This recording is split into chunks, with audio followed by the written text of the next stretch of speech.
আসসালামু আলাইকুম, আমি মোহাম্মদ লিমন। সবাইকে জেআইটি ইনস্টিটিউট এর ওয়েব ডিজাইন অ্যান্ড ডেভেলপমেন্টের সিএসএস টিউটোরিয়াল পর্বে স্বাগতম। চলুন আজকের ক্লাস শুরু করা যাক।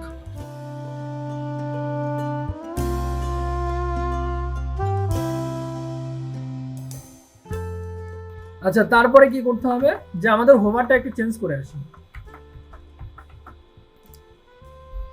আচ্ছা, এখন হচ্ছে হোভার নিয়ে কথা বলি। হোভারে কি দেওয়া যায়? ব্যাকগ্রাউন্ড কালার দেওয়া যায়, তাই না? Background colour.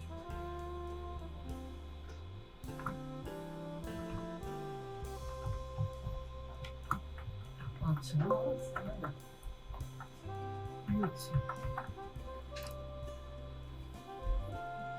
কালার কিন্তু চেঞ্জ হচ্ছে, বাট স্পষ্ট না।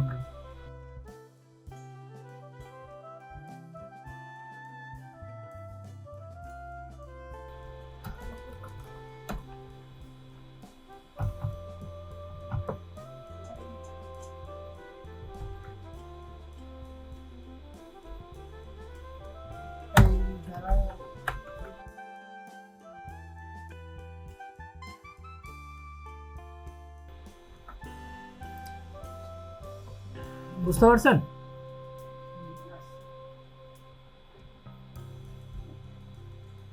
আর কি দেওয়া যায় এর?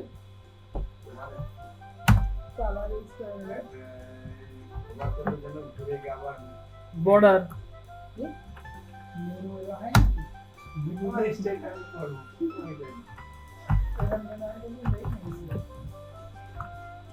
মেনু আসলে ওই রকম হয়।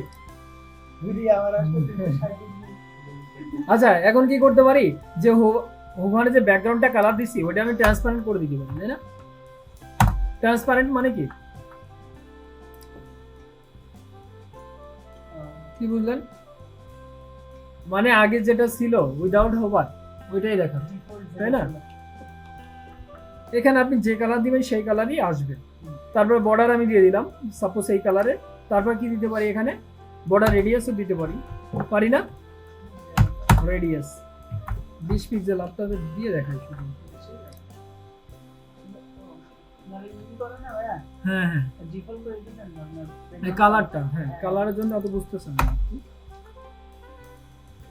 আমি একটা কালার দিয়ে দিই।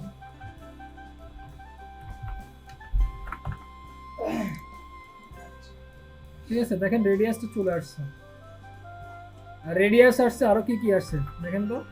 আরো এখানে দেখেন যে কালার যদি দিয়ে দিই, মোট কয়টা কাজ হচ্ছে বলেন তো? ব্যাকগ্রাউন্ড আর কালার চেঞ্জ হচ্ছে না?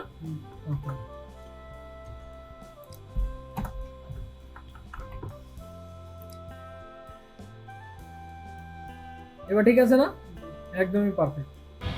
আশা করি ভিডিওটা বুঝতে পেরেছেন। যদি ভিডিওটা ভালো লেগে থাকে তাহলে like, comment, share and subscribe করে পাশে থাকবেন। ধন্যবাদ।